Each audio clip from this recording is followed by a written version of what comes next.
Oke, kita akan mulai dari COSO. Filosofi COSO. COSO adalah Committee of Sponsoring Organization of the Triway Commission. Nah, COSO ini berdiri tahun 1985 yang didirikan untuk melawan fraud dan korupsi yang marak di Amerika Serikat. Nah, COSO ini disponsori oleh 5 professional association, yaitu ICPA, 3A, FAA, AFIE, IIA, dan IMA. Nah, tujuan dari komisi ini untuk melakukan riset mengenai fraud dan dalam pelaporan keuangan dan membuat rekomendasi bagi perusahaan publik, auditor independen, SEC, dan institusi pendidikan. Baik, kita akan masuk ke poin kedua, yaitu pihak yang memanfaatkan penentuan risiko, yaitu ada manajemen, akuntan publik, dan auditor internal. Manajemen menggunakan penentuan risiko sebagai bagian dari proses untuk memastikan kesuksesan suatu entitas atau perusahaan. Nah, dengan ini manajemen bisa menciptakan sistem-sistem baru yang juga untuk digunakan untuk penentuan risiko sebagai alat penting dalam menetapkan sistem baru yang telah ditetapkan untuk memenuhi tujuan penting dalam perencanaan dan pengembangan proses untuk mengidentifikasi semua kejadian dan tindakan yang mungkin mencegah sistem dapat tercapai tujuannya. Untuk akuntan publik harus membuat penentuan risiko yang memenuhi standar Statement on Auditing Standard atau SAS nomor 55 dari Amerika Institute of Certified Public Accountant. Menguraikan tanggung jawab untuk akuntan mendapatkan pemahaman dari atas sistem kontrol. Akuntan publik juga melakukan penentuan risiko dalam rancangan audit mereka. Auditor internal telah terlibat dalam penentuan risiko sejak awal profesi ini muncul. Auditor internal selalu bertanya, kesalahan apa yang bisa terjadi, dan pengidentifikasi kesalahan atau ketidakwajaran merupakan syarat mutlak untuk menentukan prosedur kontrol yang harus ditetapkan. Sekarang kita masuk ke poin yang ketiga, yaitu risiko audit. Risiko audit dalam auditing berarti bahwa risiko auditor menerima suatu tidak kepastian tertentu dalam pelaksanaan audit. Nah, risiko audit yaitu risiko bahwa auditor secara tidak sadar gagal untuk menyesuaikan pendapatnya atas laporan keuangan yang salah tersaji secara material. Nah, auditor menyadari bahwa risiko tersebut ada karena adanya hal-hal sebagai berikut. Yang pertama, itu ketidakpastian mengenai kuantiti bukti, efektivitas struktur pengendalian intern klien, serta ketidakpastian apakah laporan keuangan memang telah disajikan secara wajar setelah audit selesai. Risiko pengendalian. Risiko pengendalian ini adalah risiko bahwa suatu salah saji yang dapat terjadi dalam suatu asersi tidak dapat dideteksi maupun dicegah. Nah, dalam waktunya di berbagai kebijakan dan prosedur pengendalian intern suatu perusahaan.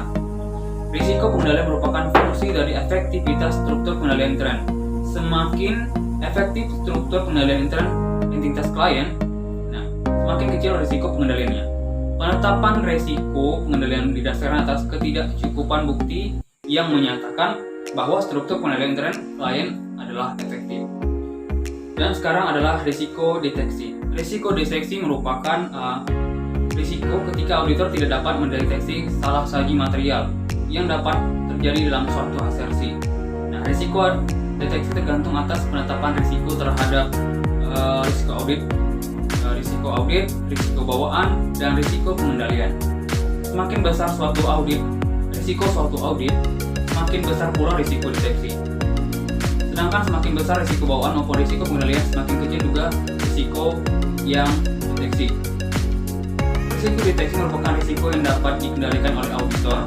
Hal ini disebabkan oleh risiko deteksi yang merupakan fungsi dari efektivitas prosedur dan penetapan oleh auditor dengan cara melakukan perencanaan yang memadai, supervisi ataupun pengawas yang tepat, dan penetapan prosedur audit yang efektif, serta penetapan standar pengendalian umum yang mutunya tinggi.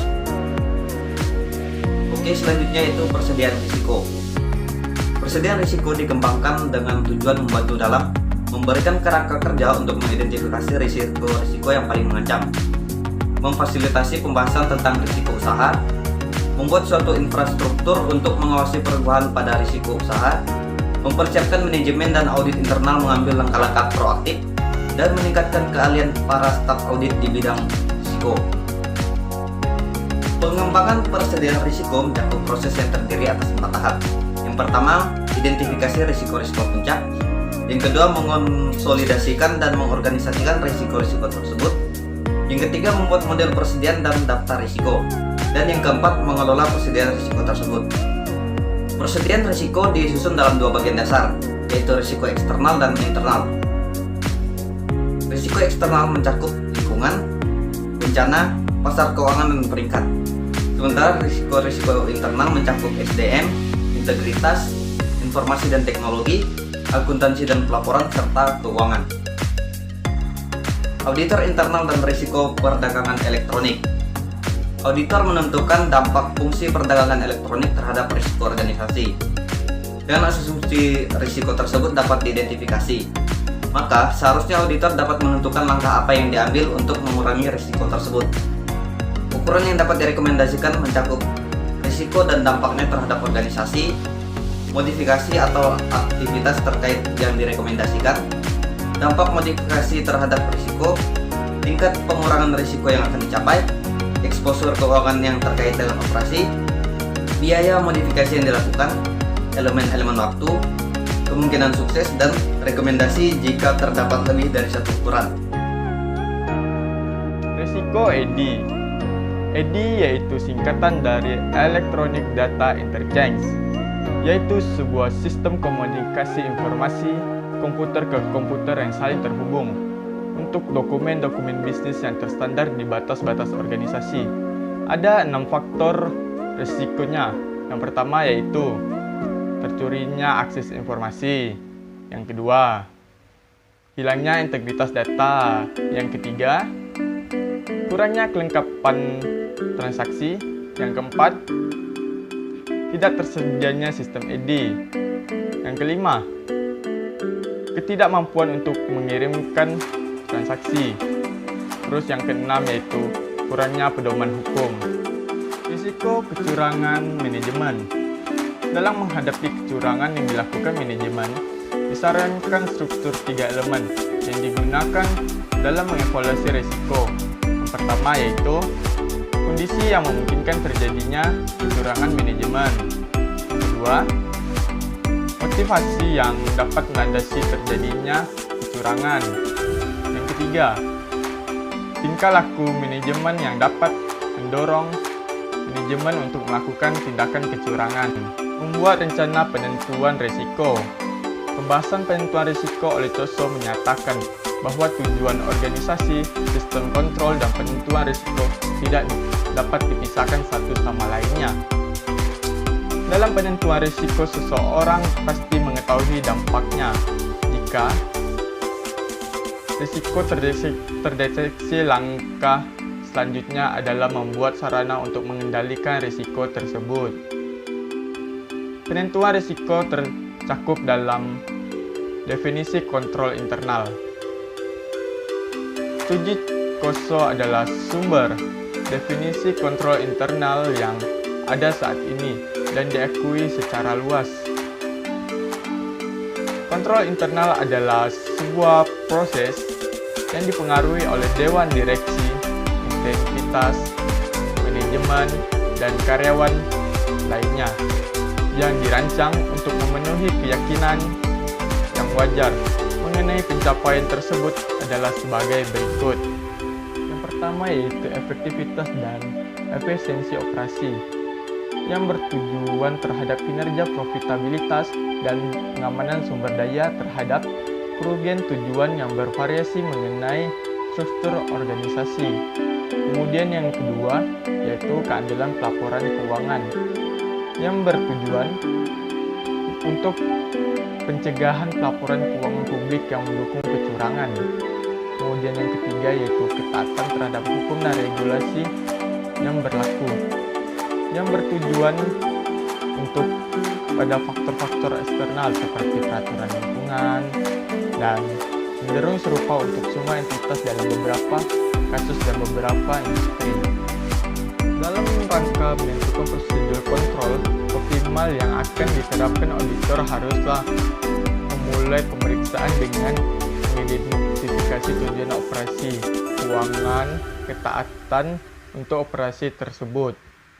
Yang pertama yaitu untuk menerima semua pembayaran secara tepat waktu. Kemudian yang kedua, untuk memastikan keandalan dokumen ke sistem akuntansi piutang usaha. Yang ketiga ialah untuk memastikan kemampuan untuk bernegosiasi jumlah yang tertera di cek yang telah disetujui. Kemudian yang keempat, untuk mencegah cek dari kehilangan atau kesalahgunaan. Yang kelima, untuk menyetor ke bank secara tepat waktu dan memperoleh pendapatan bunga. Keenam yaitu untuk memastikan informasi yang dicatat ke rekening-rekening kredit yang akurat untuk umur piutang dan sejarah kredit pelanggan. Yang ketujuh, untuk menetapkan akuntabilitas bagi tindakan-tindakan yang sehubungan dengan penanganan untuk menghindari tidak adanya pihak yang bertanggung jawab. Saya misalnya Anggani Afira akan membahas tentang manajemen risiko. Yang pertama adalah pengertian dari manajemen risiko. Pengertian manajemen risiko dapat didefinisikan sebagai proses mengidentifikasi, memantau, dan mengelola risiko potensial untuk meminimalkan dampak negatif yang mungkin ditimbulkan oleh suatu organisasi atau suatu perusahaan. Fungsi dari manajemen risiko itu ada 3. Yang pertama adalah menemukan kerugian potensial, artinya berupaya untuk menemukan atau mengidentifikasi seluruh risiko yang dihadapi oleh suatu perusahaan. Yang kedua adalah mengevaluasi kerugian potensial, itu artinya melakukan evaluasi dan penilaian terhadap semua kerugian potensial yang dihadapi oleh suatu perusahaan. Yang ketiga adalah memilih cara yang tepat dari teknik-teknik yang tepat untuk menanggulangi risiko, seperti mengurangi kesempatan terjadinya risiko dan menghindari risiko itu sendiri. Di dalam manajemen risiko itu terdapat kontrol risiko pengelolaan, administrasi toko, dan tujuan-tujuan manajemen risiko. Yang pertama adalah kontrol risiko. Pengertian dari kontrol risiko merupakan suatu proses yang dilakukan manajer setelah mengidentifikasi pengukuran dan koreksi atas semua kegiatan yang berpotensi menghasilkan risiko dalam rangka memastikan tujuan dan rencana organisasi dapat terlaksana dengan baik. Metode kontrol risiko itu ada 4. Yang pertama adalah melakukan pencegahan terhadap kemungkinan terjadinya peristiwa yang dapat menimbulkan kerugian risiko.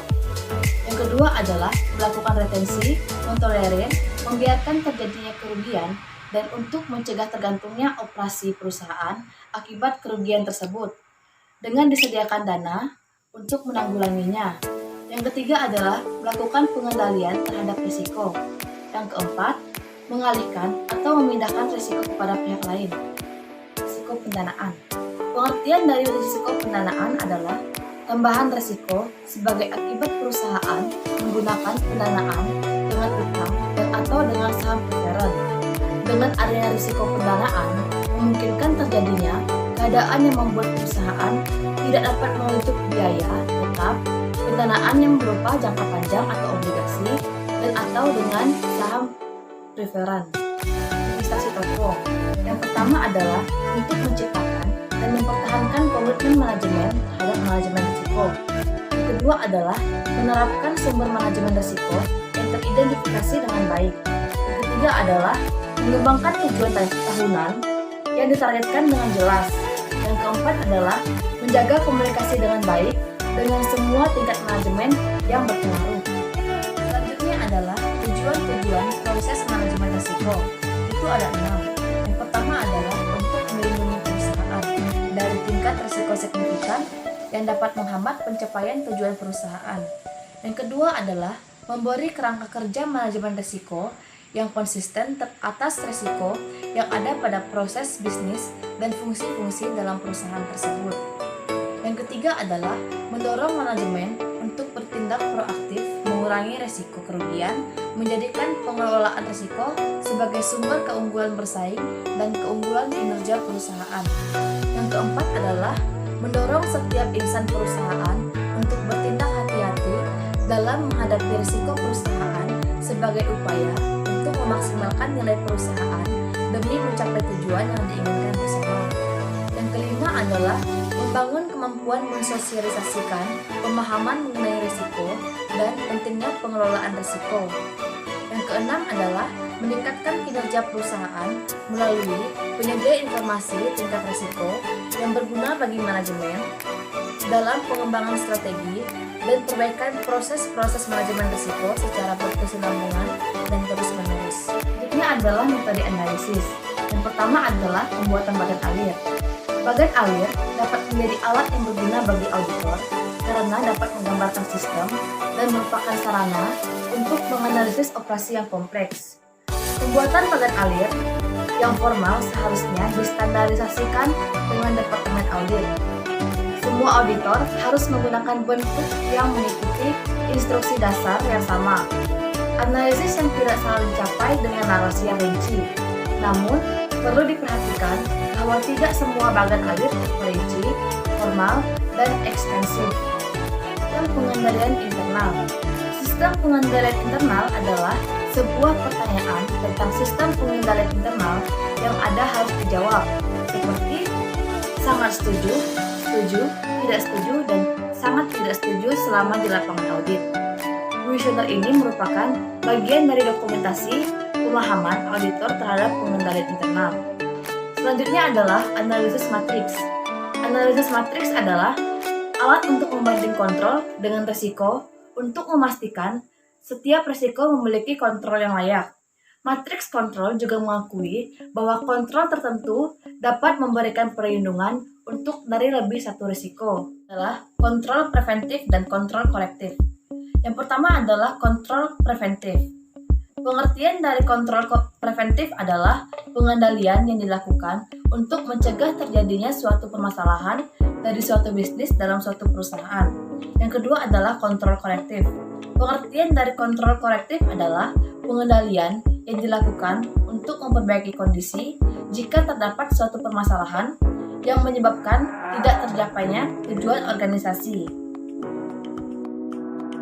Berikutnya, sistem evaluasi risiko, di mana yang dimaksud untuk mengurangi risiko dan untuk meningkatkan efisiensi berdasarkan atas jawaban-jawaban atas pertanyaan yang dapat mereka siapkan, merupakan risiko penentu yang signifikan.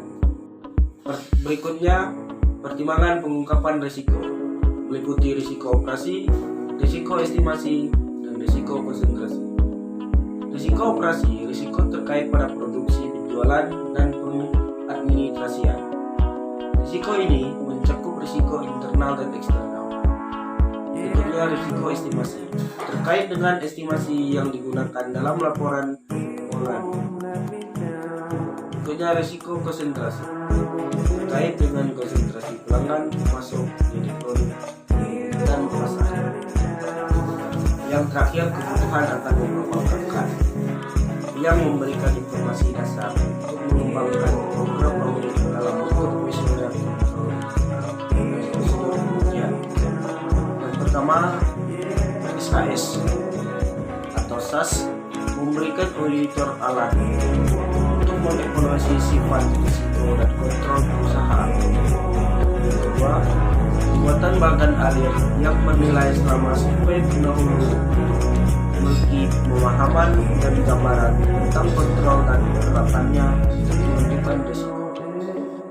Yang ketiga, analisis matrik merupakan alat untuk langkah selanjutnya dalam penilaian, membandingkan risiko khusus dengan kontrol, dan mengukur kedalaman pencakupan kontrol. Sekian presentasi dari kami.